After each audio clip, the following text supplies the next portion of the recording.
Dr. Vincent Afonsi is joining me right now. He's the country director of Oxfam International. Welcome to you, Doctor, and thank you for joining us.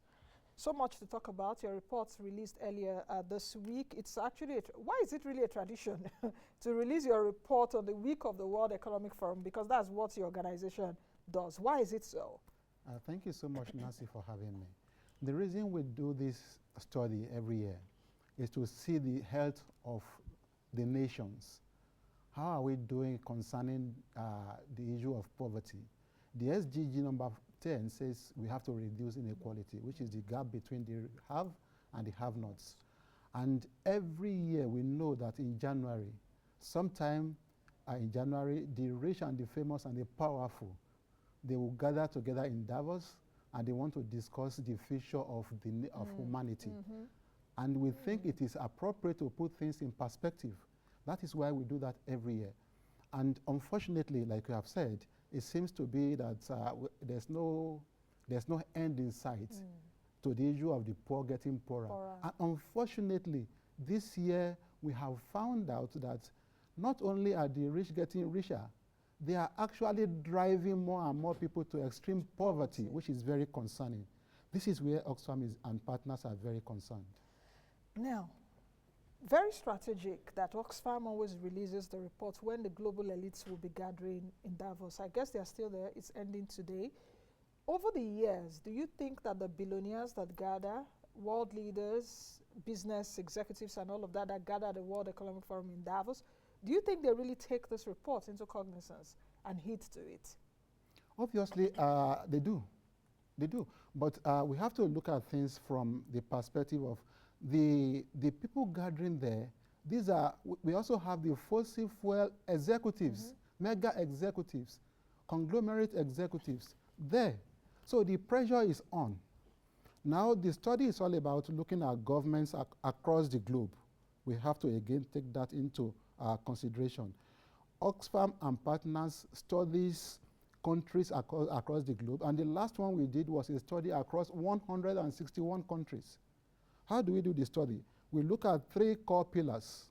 The first pillar is what is the public services spending for each country. The second one is how is your taxation system? How progressive is it? And the third one is labor rights and wages. Because these three pillars have been found over time, over the years, to affect inequality. When you take care of these three, you are able to reduce inequality. And under the first pillar, that is public services spending, we have spending on healthcare, spending on education, and spending on social protection. That should be the capital expenditure, for, like in the case of Nigeria, capital expenditure? On both capital and recurrent on healthcare. On healthcare. On healthcare, right? So you look at that as a yardstick or a measure of the health of how poor the people are in the country. And when it comes to the tax system, you want to look at how harmful or how progressive the tax system is. You look at the personal income tax, the company income tax, you look at the value-added tax and others. And the third pillar, which is the labor rights, right? You want to see what are the wages people are collecting and what's not just in law, but in practice. What right do women have to labor?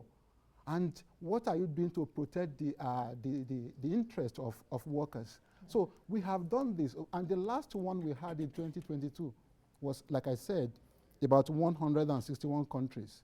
While countries like Norway, Australia, and Germany are sitting at the top as first three, Nigeria, Liberia, and South Sudan were sitting at the bottom.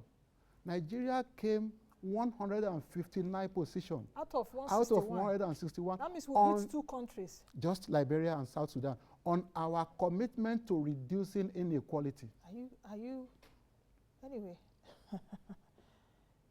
Anyway, these figures are really startling, you know, because I've seen the report, I went through it. I'm really lost for words, which is unlike me. I mean, as a Nigerian, we naturally feel the pain. Yes. Now, what are we talking about here? We need to be very careful when we go out there and say Nigeria is a rich country. Yes. Right? We say Nigeria is a rich country. At the same time, Nigeria is a country, like you rightly said, where just three human beings, rich people, are richer than 83 million people put together. Last year, we raised an alarm that about 19.5 million Nigerians were facing acute food poverty, crisis. food shortage. Now, Food and Agriculture Organization has come up and said the figure has increased to 25 million. Yes. Nigeria is a country where we have about 20 million children out of school. Nigeria is a country where about 6 out of every 10 Nigerians do not have access to quality primary health care services. How are we the big brother in Africa? How are we the giant of Africa?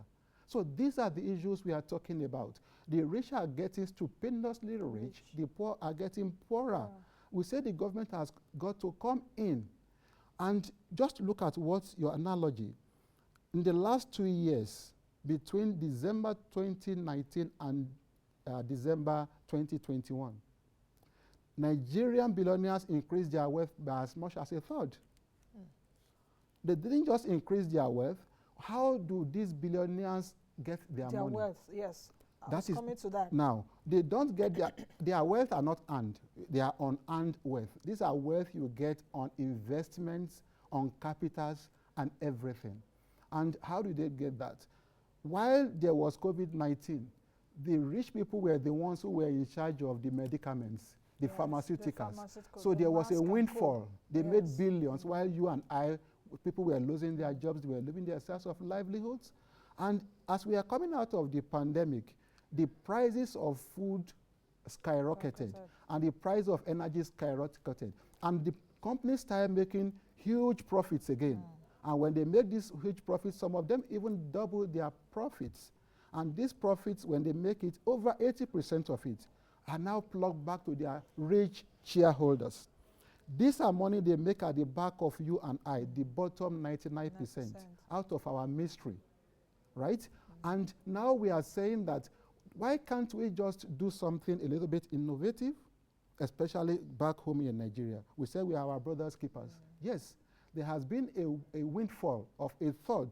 They were billionaires and multi-billionaires before this problem started. So they are not going to be poor. So what are we saying? We want, Oxfam is advocating that that windfall or that immediate or sudden money that has driven millions of people into poverty, let's just tax it about 60%. Just that windfall alone, that third. We'll get money from it, then we will now go a little bit step further and said, okay, let's now introduce an annual wealth tax in Nigeria. If you have up to $5 billion, we tax you 2% annually.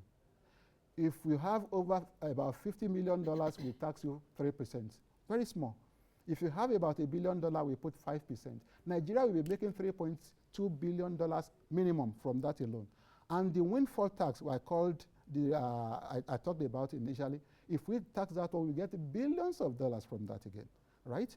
And again, we have to tighten the other loopholes, the tax incentives that we give to the multi-millionaires and the billionaires.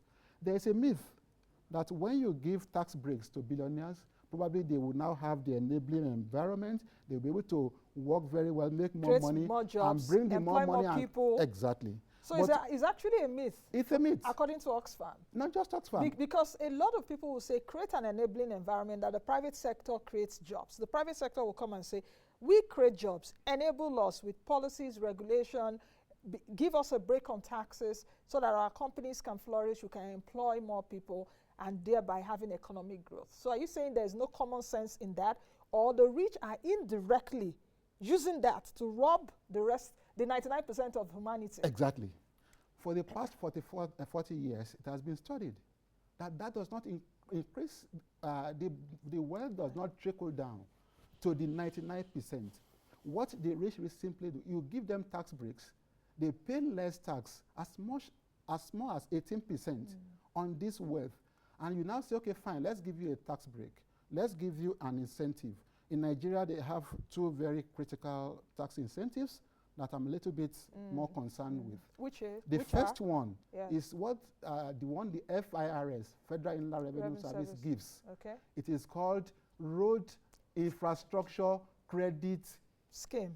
Scheme. That's the road tax credit scheme. Credit scheme, thank you. And that came to be sometime in 2019, signed by Mr. President, right? And through the executive order 007. What was it about? We say, okay, fine. If you go and construct road from point A to point B or a bridge with your money, then we will deduct that from your tax under certain conditions. Yes. Now, the second one is the one that Nigerian Customs Service gives, which is import waivers. You import certain things, they don't bother to pay any tax. I asked myself, that was 2019 when Mr. President brought that as an innovation. Nigeria deficit budgeting as of then was less than 2 trillion naira. We have done that for just about 4 years. Now our deficit is 10.8 trillion naira. We are not earning enough money from these companies. Exactly. So I see the linkage which you have given now. And the process is not transparent enough. Oh. We are not seeing the results. Are the roads getting better? I listened to Mr. Minister, I think yesterday on another channel, when he was reading out this intervention, road intervention here and there. The truth is, the rich and the powerful have their ways of evading tax, dodging tax, and we are all suffering the consequences, right? So what are we saying in essence? This top 1%, in Nigeria, there are just about 6,355 people who have more than $5 million in assets or in wealth, right? Now, they are 0.003% of Nigerians. And these people have 1.4 times 1.4 wealth than 107 million Nigerians. Okay. How did you measure the 6,355? I'm assuming that perhaps those that are the richest that have their companies listed on the stock exchange, then you are able to gauge, because there are also majority of Nigerians that are wealthy, that do not have, that their companies are not publicly listed. So you cannot measure the amount of wealth that those people have. So how do you measure and come to that? You see, Oxfam and partners have got a robust way of measuring this across the globe. We don't do it in Nigeria here alone. This is done across the globe. For example, you ask me, who are even the 1%? The 1% at the top of the pyramid are people who have $1 million or more in wealth. Okay, in wealth, in assets. Exactly. And $1 million right now in Nigeria, taking the official rate, should be about 461 million naira. So anyone that has that in wealth or in assets qualifies to be part of the 1%. The big boys and the big girls, so to speak. I don't know if there are many girls there. There are more men. And now, who are the extremely poor people? There are people who live below $2.15 a day. That's about 936 naira. I will tell you, there are thousands of people in Lagos today who are going to live on less than 900 naira. Yeah. You are extremely poor. That is the reality. So what you say in essence is this: the gap between the rich and the poor, it is too wide. It does not augur well for the polity. It is not good for humanity. It is not good for development. Let's be innovative about it. Now, another thing that we need to know is if we have the political will globally to apply a one-off tax of 5% on these top 1% top boys and top girls, like I said, we will be making $1.7 trillion in 1 year. Do you know what that money can do us all over the globe? That money can actually remove 2 billion human beings from extreme poverty. 2 billion. And what is the population of, what is the world population? That's about 8 billion. Yes. And if we have the political will globally to do that for another 4 years, where are we going to be? I mean, let's just close our eyes and think. Does this government or do governments have the political will to do this? If we are able to do it, we will be singing a new song. Now, the question, you said it a lot, and I've really listened and tried to digest what you're saying. Talking to me right now is really making it, is deep for me, because like I said earlier, I went through your report, but hearing it from your mouth is making it more painful for me. So let's try to dig deeper into what you've said. I don't know, let's start a bit globally, then I'll come back to Nigeria, because you've talked about Nigeria a bit. Elon Musk, for example, in my intro, according to your reports, Oxfam says that Elon Musk paid about 3% tax, close to about 4% tax, from 2014 to 2018. Elon Musk, at least before he came down because of what's been happening in the last few weeks, over $200 billion in wealth.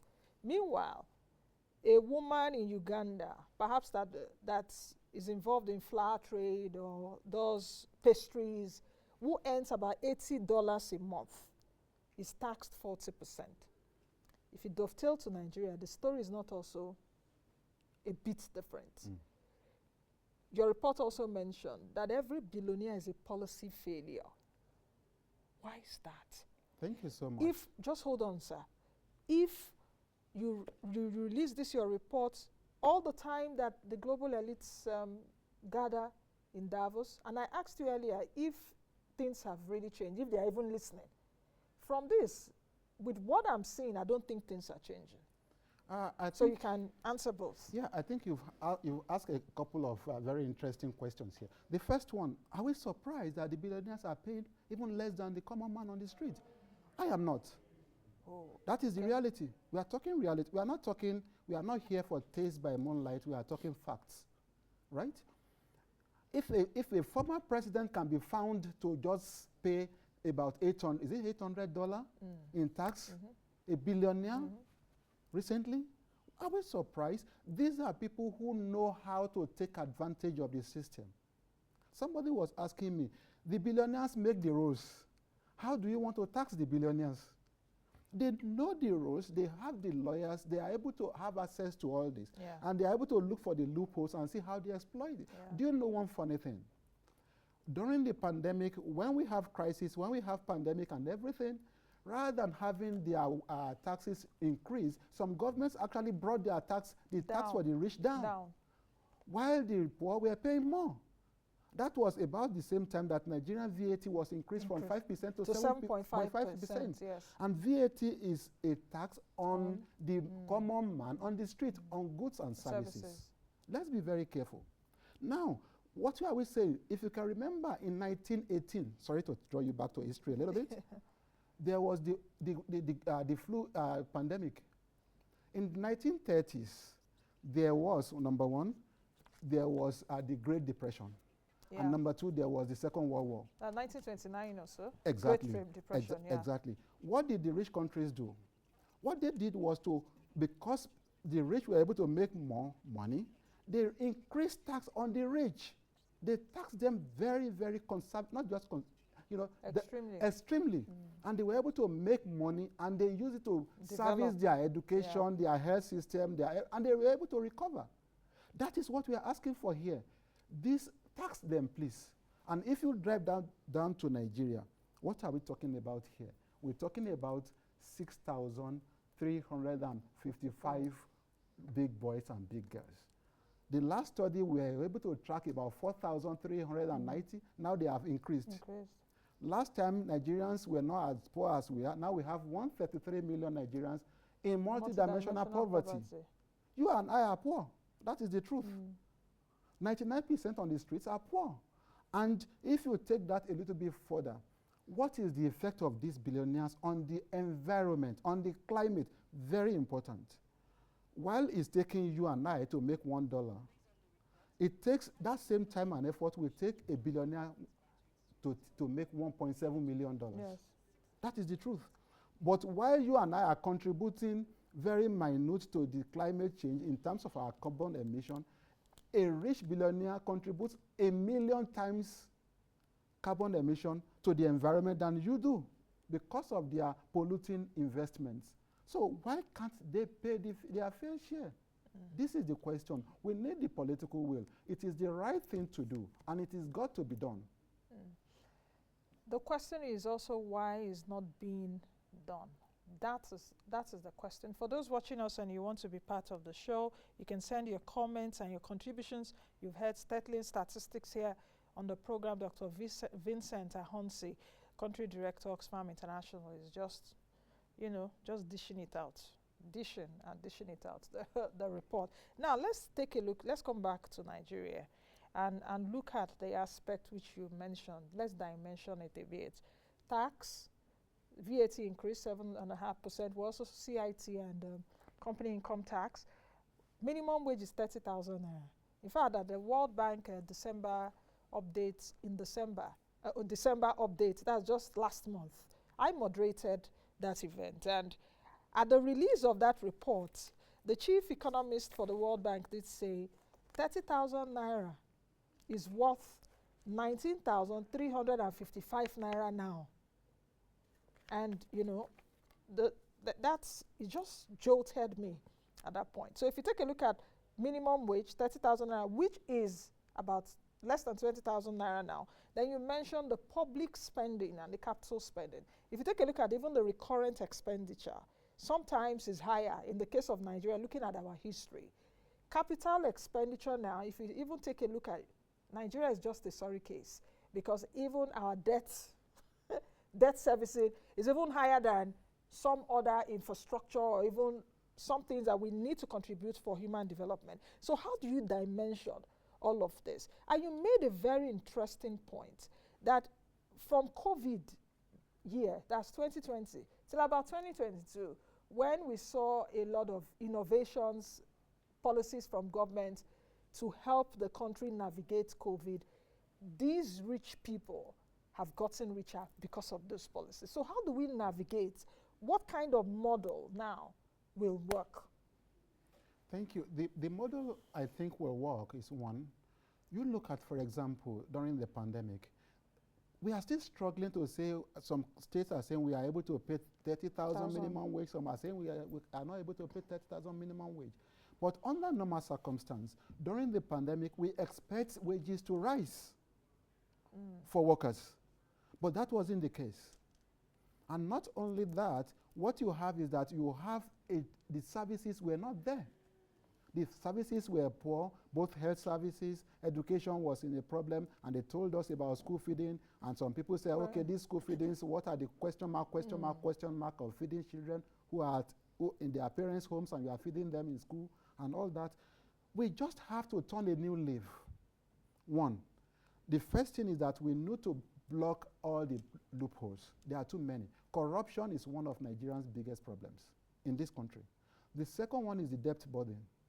And the third one is our taxation system is faulty. It is not progressive, it is not fair, and it is not transparent. What do I mean by that? Nigeria's current tax capture is just about 12% of its potential tax it can get. Nigeria has one of the lowest tax to GDP ratio in the world, 3.6% as of 2019 or thereabout. And for a country who is spending about over 80% of its revenue to service debts. That is worrisome. So for Nigeria to augment or to have higher taxes, are you now canvassing if Nigeria's GDP, tax to GDP ratio is 3.6% or less than 4%, some other African countries are doing 12, 15%. Where should the remainder come from? If we are saying that the tax on the poor are actually burdensome at this point. So where should the remainder come from to balance out that 4%, to get an appreciable level? I think it was a policy myopia to think that you keep taxing the poor and taxing the poor, you are going to get substantial revenue from that. That cannot happen. You can't get something from where there's nothing. We have opened it up here.